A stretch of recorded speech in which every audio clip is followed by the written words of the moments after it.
नमस्कार दोस्तों, मैं सौरभ अग्निहोत्री। स्वागत है आप सभी का हमारे YouTube चैनल में।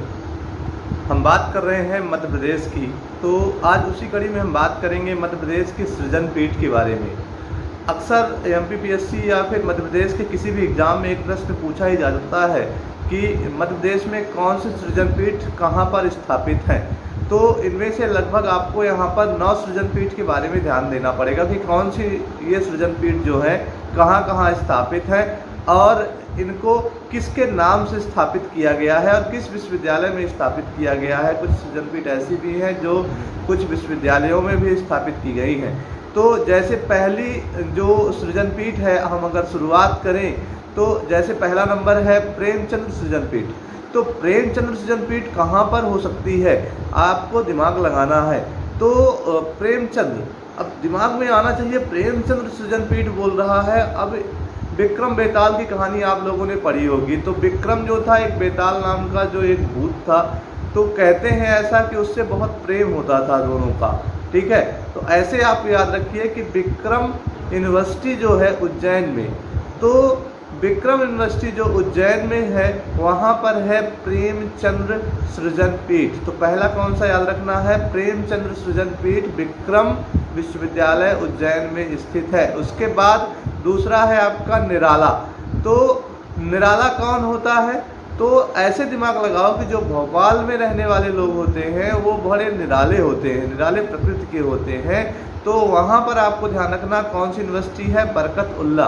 तो निराले लोग जो होते हैं उनको बरकत प्राप्त होती है, यानी बरकतुल्ला यूनिवर्सिटी में जो है, या बरकतुल्ला विश्वविद्यालय जो भोपाल का BU है, वहाँ पर निराला सृजन पीठ स्थापित की गई है। उसके बाद तीसरी है आपकी मुक्तिबोध सृजन पीठ। अब मुक्ति कहाँ मिलती है, तो मुक्ति मिलती है हरि के पास, यानी हरि के भजन में ही मुक्ति मिलती है। तो हरि सिंह गौर, अगर हम बात करें हरि सिंह गौर यूनिवर्सिटी जो है सागर में है, तो वहाँ पर कौन सी सृजन पीठ है, तो मुक्तिबोध सृजन पीठ स्थापित की गई है आपका हरि सिंह गौर यूनिवर्सिटी सागर में। ठीक है, उसके बाद आपका है सुभद्रा कुमारी चौहान। अब सुभद्रा कुमारी चौहान जो है उनका जो कर्मस्थली थी तो वह थी जबलपुर।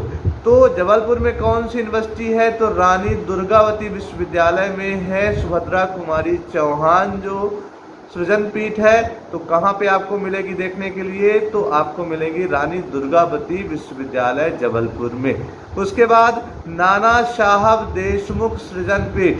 अब नाना साहब देशमुख सृजन पीठ की अगर बात करें, नाना साहब सृजन पीठ जो है या नाना साहब देशमुख सृजन पीठ जो है महात्मा गांधी ग्रामोदय विश्वविद्यालय चित्रकूट सतना में है। यानी कहाँ पर है, तो महात्मा गांधी ग्रामोदय विश्वविद्यालय चित्रकूट सतना में कौन सा है, तो नाना साहब देशमुख सृजन पीठ। उसके बाद राजेंद्र माथुर सृजन पीठ। तो राजेंद्र माथुर सृजन पीठ जो है ये है देवी अहिल्याबाई विश्वविद्यालय।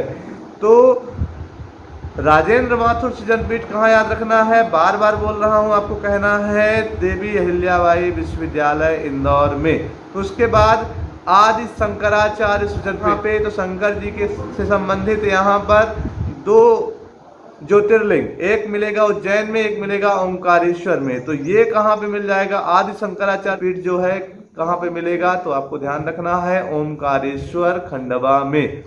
उसके बाद परशुराम जी का जन्म हुआ था जाना पाव महू इंदौर में। तो परशुराम पीठ कहाँ मिल जाएगी, तो आपको ध्यान रखना है जाना पाव में। ठीक है, यानी महू में। उसके बाद महादेवी वर्मा पीठ कहाँ पर है, तो महादेवी वर्मा पीठ कहाँ है, तो ध्यान रखिएगा अटल बिहारी वाजपेयी जो हिंदी विश्वविद्यालय है भोपाल का, वहाँ पर आपको महादेवी वर्मा पीठ मिल जाएगी। ये मतलब ये प्रस्तावित थी, अब है।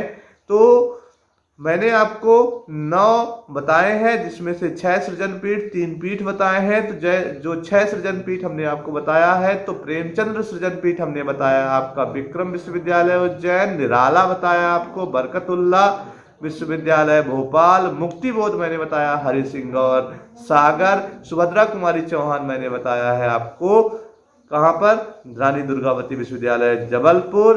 उसके अलावा नाना साहब देशमुख बताया है महात्मा गांधी ग्रामोदय विश्वविद्यालय चित्रकूट सतना। के अलावा राजेंद्र माथुर सृजन पीठ हमने बताया है देवी अहिल्याबाई विश्वविद्यालय इंदौर में। तो ये सारे के सारे सृजन पीठ बहुत ज़्यादा महत्वपूर्ण है, याद रखिएगा और इसको बार बार पढ़ लीजिएगा, एक पेपर में जरूर आता है। ठीक है, तो इसको नोट कर लीजिए और साथ ही साथ हमारे चैनल को सब्सक्राइब जरूर करिएगा। धन्यवाद।